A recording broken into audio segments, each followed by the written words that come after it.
والله العظيم انا هقول لكم على حاجه، اقسم بالله سر. والله العظيم انا بخاف من مواجهات الزمالك. متخيل يا صاحبي؟ رغم ان انا ببقى ضامن الفوز قبلها، والله ببقى خايف منها. قول لي ليه؟ قول لي ليه؟ قول لي ليه وانا اقول لك ليه على طول. قلت لي ليه؟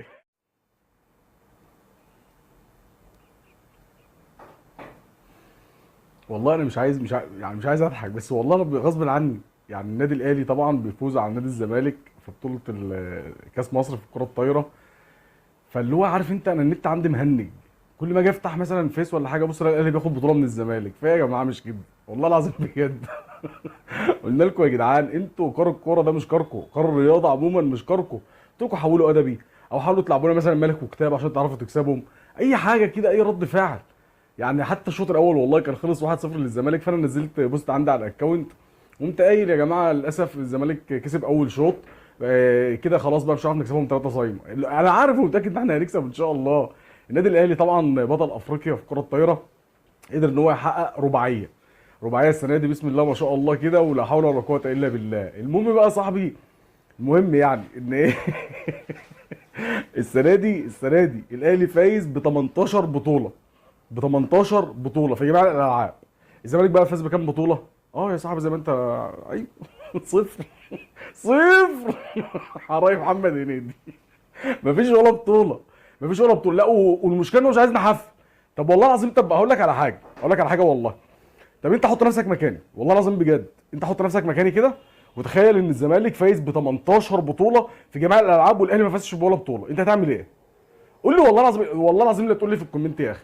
اللي انت هتقول لي عليه والله انا هعمله. لو انت قلت لي لا مش هحفل، والله العظيم همسح الفيديو. بس لو واحد بس زملكاوي يطلع يقول لي لا يا عم، انا لو انا كسبت 18 بطوله وانت ما كسبتش ولا بطوله، انا مش هحفل عليكم، او همسح الفيديوهات كلها. يا عم همسح الصفحه كلها، ايه رايك؟ مرضي يا عم. لكن سيبك من جو الشبحانه دوت بقى، وتقعد بقى تشتم وتقل ادبك ومش عارف ايه. انا كده كده ولا هشغل بالي بيك ومش شايفك، ومش هبطل برضه تحفيل عليك، صدقني والله. انت بتضر نفسك، انت بتكسبني حسنات ببلاش. والله العظيم يا صاحبي حسنات ببلاش جايلك من الهوا كده. اصل قلت ان انت تفكر ان مثلا لما انت تفضل تشتم ان انا هخاف بقى، ولا اتضايق، ولا اقول لك لا والله مش عارف. يا عم الله يسامحك. مش هبطل فيديوهات، مش هبطل تحفيل. وده العادي وده الطبيعي. ده يا بني ادم يفهم. يا بني ادم يفهم. انا لما بخسر انت بتيجي تحفل، انا ما بتكلمش. عمري ما دخلت مثلا لقيت واحد بيحفل زملكاوي شتمته، ولا لقيت ادب عليه، ولا قلت له انت كذا. عادي يا عم، طبيعي ان هو يحفل عليا، ده طبيعي. انت اللي مريض نفسي يا صاحبي، والله العظيم صدقني. روح اتعالج، روح اتعالج. انا مش عاجبك، انا بضايقك، يا عم ايا كان. انا يا عم دم تقيل بالنسبه لك، انا اي حاجه انت عايزها يا باشا قلب الفيديو يا عم. وتقلب الفيديو ليه؟ اعمل لي بلوك. الموضوع سهل وبسيط. لكن قلت ان مثلا يحصل حاجه هطلع واحفل عليك يا صاحبي، واقول لك روح العب بقى بينج بونج. حتى البينج بونج والله ما انت فالع فيه. والله حتى في البينج بونج انت ما فالع فيه. فهو الحل الوحيد يا صاحبي حاجه من اتنين. زي ما انا قلت لك، يا اما تحول ادبي، لان العلم والرياضه والرياضيات والحاجات دي مش جايه معاك سكه. خلاص هتعمل ايه؟ صفر بطولات يا صاحبي في الموسم كله. يا اما الحاجه التانيه ايه؟ تلعبني ملك وكتابه، تعتمد بقى على الحظ. ممكن بقى فاهم اللفه كده، تقوم جايب ملك فتطلع ملك فتبقى كسبتني، وانا عد بقى بطولات بقى فاهم، ملك وكتابه ملك وكتابه ملك وكتابه. لكن الرياضيات بقى ومباريات وبتاع وبطولات وطايره ويد وسله ومش عارف ايه يا جدع ده في كره الماء انا بخاف عليكم لا تغرقوا. اللعبه بتاعت الزمالك بتعمل باك باك باك باك. بيبقى السكور ضارب جامد قوي. والله. وبعدين تريحنا بقى من ايه، من مواجهات الاهلي والزمالك دي. روح انت بقى العب ملك وكتابه. هقول لك على حاجه. والله العظيم انا هقول لكم على حاجه، اقسم بالله سر. والله العظيم انا بخاف من مواجهات الزمالك. متخيل يا صاحبي؟ رغم ان انا ببقى ضامن الفوز قبلها، والله ببقى خايف منها. قول لي ليه؟ قول لي ليه؟ قول لي ليه وانا اقول لك ليه على طول. قلت لي ليه؟ هقول لك ليه. لان انا مثلا السنه دي كسبان ايه؟ 18 بطوله. 18 بطوله قصاد زيرو بطولات. انت متخيل يا صاحبي ان انا مثلا العب الزمالك في نهائي بطوله مثلا؟ فانت متخيل مثلا هلعبه في نهائي اليد، في اي حاجه، في كاس الكؤوس، في مش عارف ايه، في بطوله كاس، في اي بطوله، في العاب صالات، في اي حته. انت متخيل ان الزمالك لو كسبني في الجودو، والله العظيم في الجودو، هيطلع يحفل ويطلع يعمل كل اللي بيتعمل.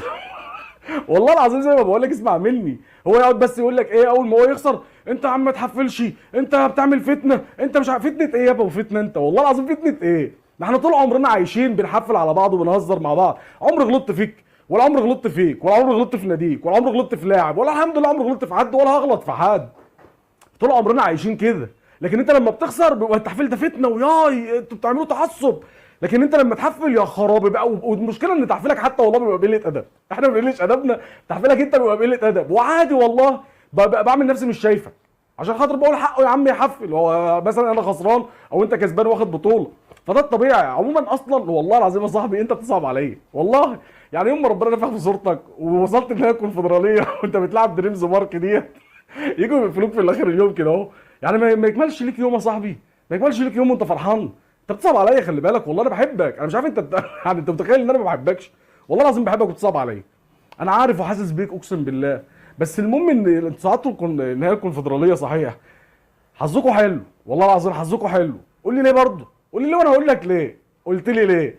عشان تميمه الحظ بتاعتكم ما لعبتش اتمنى يعني ان شيكابالا يلعب النهائي ان شاء الله والاصابه بتاعته تخف وتلحقوا النهائي. ويا عم عشان برضه تعرف ان انا عندي روح رياضيه، الف مليون مبروك والله العظيم الوصول للنهائي الكونفدراليه. ولو خدتها يا سيدي يا عم يعني بص الله يبارك لك، الله يبارك لك. وان شاء الله احنا كمان ناخد بطوله افريقيا ونتقابل يا عم وش في وش كده. بس اوعى تخبي الكور بالله عليك، ها ايوه اوعى اوعى. بس الماتش ده ممكن يبقى السوبر الافريقي ده بيبقى في اي حته بقى، في قطر، في الامارات، في السعوديه، فمش هتعرف تخبي الكور ولا هتاخد معاك العيال. اوعى خد الموضوع ببساطه يا صاحبي. انا عارف ان هو بيبقى يوم ليك و20 30 يوم عليك، بس هي دي سنه الحياه. انت اكسب حفل عليا يا عم كيفما شئت والله العظيم. انا اكسب يا اما تستحملني يا اما تبعد عني، يعني ملهاش حل تالت والله يا صاحبي.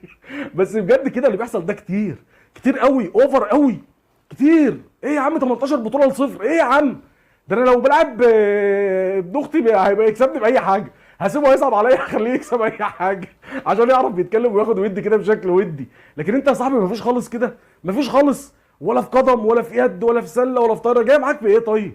قول لي بس جاي معاك بايه والله. بس انا زي ما قلت لك خليك في مالك وكتاب على الرايق يا رجاله، على الرايق، عشان في ناس ايه بتتضايق. وشكرا لكم، السلام عليكم ورحمه الله.